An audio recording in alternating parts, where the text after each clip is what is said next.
Maths को अच्छा करने के लिए रिवीजन जरूरी है और रिवीजन के अलावा एक ही चीज जरूरी है और वो है कैलकुलेशन। भाई देखो, पहले तो डिपेंड करता है आप पढ़ किससे रहे हो, है ना।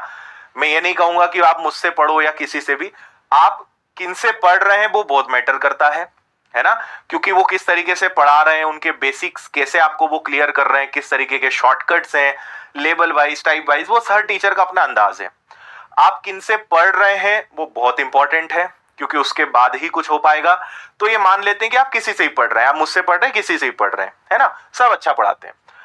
कैलकुलेशन एक ऐसी चीज है जो स्टूडेंट्स की दुखती नस है ना। आपको समय बहुत लगता है, आपका टाइम बहुत वेस्ट होता है, लेकिन आप इसके लिए कुछ करते ही नहीं।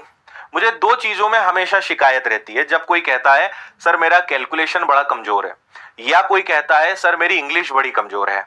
मेरा तुरंत सवाल होता है कि तुमने इसके लिए किया क्या। उसका जवाब होता है कुछ नहीं किया। मैं सिर्फ बोलता ही रहता हूं कि कमजोर है। ठीक है, बोलना बंद करें, काम करना शुरू करें। 15 दिन के अंदर आप अपने कैलकुलेशन को एकदम सुपर लेवल पे ले जा सकते हो। आधा घंटा रोज दे दो 15 दिन तक कैलकुलेशन को, आप जीवन में वो सीख जाओगे जो पिछले 20-25 साल में नहीं सीख पाए। इतनी आसान चीज है। 25 साल के हो चुके हो, थोड़ा बहुत कम ज्यादा जिसकी जो उम्र है, आप 25 साल में इंग्लिश नहीं सीख पाए, अगर ढंग से 3 महीने ढंग से पढ़ लो ना, आप वो काम कर सकते हो जो आपने 25 साल में नहीं किया।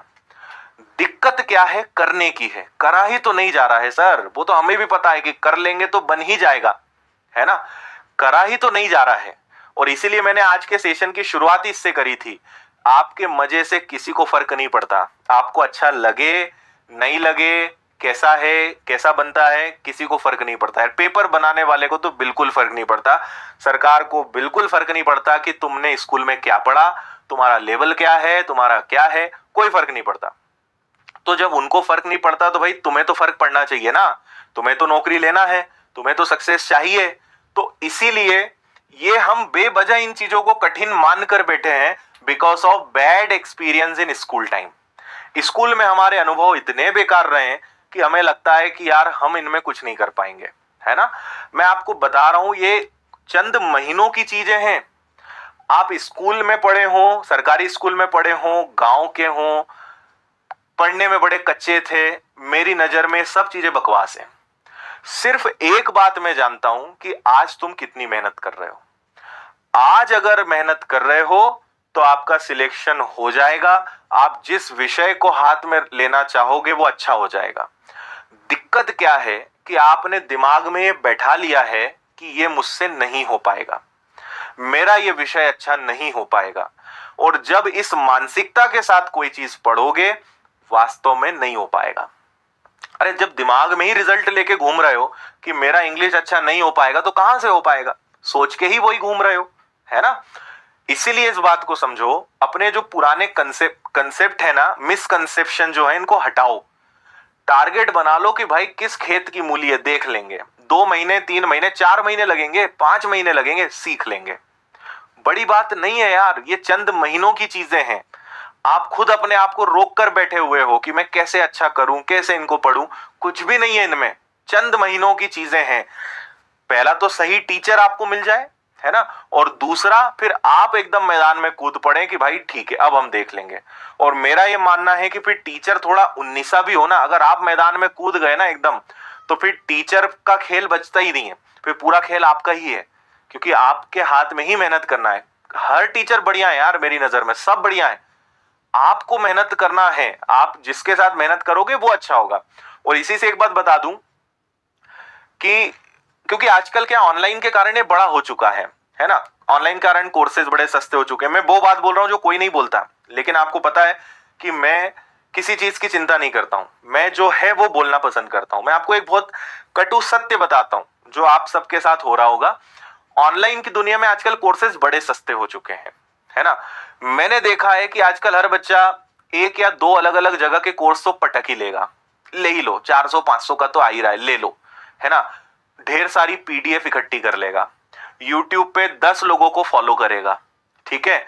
फिर उसके बाद एक जगह पढ़ेगा, उसको लगेगा यार शायद इससे बेटर वो है, मैं उनका आजकल बड़ा नाम चल रहा है, वो आजकल बड़े वायरल हो रहे हैं, उनसे पढ़ लेता हूं।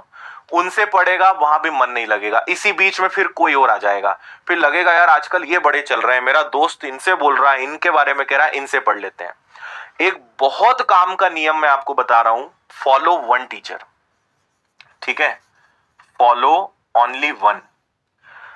अगर किसी एक विषय को अच्छा करना है तो कोई भी एक शिक्षक को फॉलो करिए। अगर किसी एक एग्जाम की तैयारी करना है तो किसी भी एक प्लेटफॉर्म को फॉलो करिए। मैं ये नहीं बोल रहा हूं कि मैं मैथ्स बहुत अच्छा पढ़ाता हूं, मेरे अलावा कोई अच्छा नहीं पढ़ाता, मैं ये नहीं कह रहा हूं विनर्स प्लेटफॉर्म बहुत अच्छा है, इसके अलावा सब बेकार है, मैं ये नहीं बोल रहा हूं। आपको जहां कंफर्टेबल लगे आप वहां पे पढ़िए, लेकिन इस भटकाव से दूर भागिए। इसमें आप अपने सालों खराब कर देते हैं और आखिरी में रिजल्ट कुछ नहीं मिलता है। समझ में आ रही है बात? किसी एक को फॉलो करिए, जहां अच्छा लगे ना, जहां समझ में आए उसको फॉलो करिए। ये तो मैंने ऑनलाइन की बात करी, मैं ऑफलाइन की बात बताता हूं। हमारे इंदौर शहर में लोग डेमो लेने में 4-4 महीने निकाल लेते हैं। आप में से भी कई महान आए होंगे इंदौर कभी, या उनके दोस्त यार आए होंगे, या वो उन्होंने कभी बताया होगा।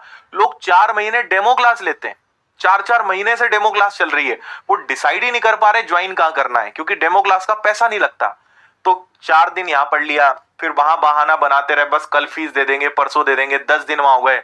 जब उन्होंने मना कर दिया कि अब तुम्हें घुसने नहीं देंगे, तो फिर वो अगली कोचिंग देखते हैं कि यार अपन वहां चल के और देख लेते हैं। 4 महीने तुम डेमो ही ले रहे हो, पढ़ना कब चालू करोगे? ज्वाइन कब करोगे? पढ़ाई तुम्हारी कब शुरू होगी? और मैंने कई महापुरुषों को देखा है, डेमो ही चल रहा है उनका, कोचिंग्स का ही चयन चल रहा है कि कहां ज्वाइन करें। अरे 4 महीने में तुम्हारी 80% तैयारी हो जाती है, अब तक कहीं ढंग की जगह ज्वाइन कर लेते। तो platform teacher no doubt important है, बट उससे ज्यादा इंपॉर्टेंट है किसी एक को फॉलो करना। भटकाव से बचिए, है ना? सब बेस्ट है, सब अच्छा है, हर एक से कोई बेहतर होगा, लेकिन सब आप जिसके साथ मेहनत करोगे वो आपको पार लगा देगा। इंपॉर्टेंट टीचर नहीं है, इंपॉर्टेंट प्लेटफॉर्म नहीं है, इंपॉर्टेंट है आपकी मेहनत। आप यार किसी भी अच्छे से अच्छे व्यक्ति को कोर्स ले लो, पढ़ लो, आप मेहनत नहीं करोगे तो आपका सिलेक्शन हो जाएगा क्या, मुझे बताओ? और आप अगर किसी भी टीचर के साथ पढ़ते हैं और खुद मेहनत करते हैं, वो आपको पार लगा देगा, है ना? क्योंकि टीचर और प्लेटफॉर्म इंपॉर्टेंट बाद में है, वो सेकंड है, फर्स्ट है आप। आप ही मेहनत नहीं करोगे तो कोई भी हो, भाई कितना ही गधा बच्चा मेरे पास आ जाए, वो कहेगा सर आप तो बताओ क्या करना है, उसका सिलेक्शन हो जाएगा, वो निकाल लेगा एग्जाम। अब कितना ही इंटेलिजेंट बच्चा है लेकिन बोले कि मैं पढ़ाई नहीं करूंगा, आप पढ़ाओ, आप ही सब करो, मैं कुछ नहीं करूंगा, हो पाएगा क्या सिलेक्शन?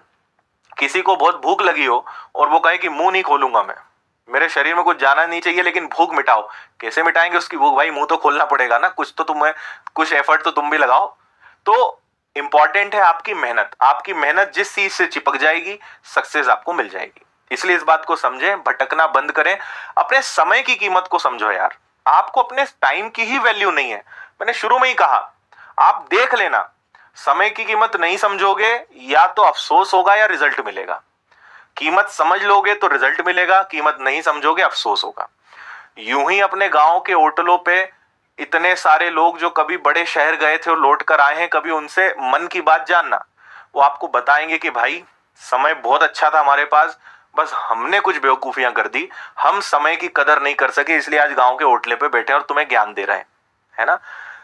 समय सबको मिलता है यार, अपॉर्चुनिटी सबके पास आती है, बस कुछ फायदा उठा लेते हैं, कुछ ओवर कॉन्फिडेंस में, अहंकार में, घमंड में ही निपट जाते हैं।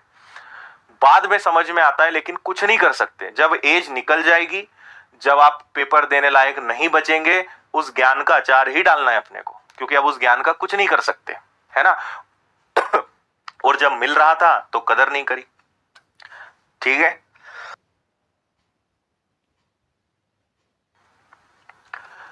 कुछ समझ में आ रहा है आपको, है ना? तो भाई लर्निंग पे ध्यान दो, रिवीजन बहुत इंपॉर्टेंट है, प्रैक्टिस बहुत इंपॉर्टेंट है, तीनों चीजें करो। मैथ्स के लिए कैलकुलेशन अति आवश्यक, कैलकुलेशन अच्छा करो। 30 तक पहाड़े, 50 तक वर्ग, 30 तक घन, हर एक को कंठस्थ याद होने चाहिए। इतना करने के बाद मजा लेके आपको कैलकुलेशन में टाइम लग जाए, लग ही नहीं सकता।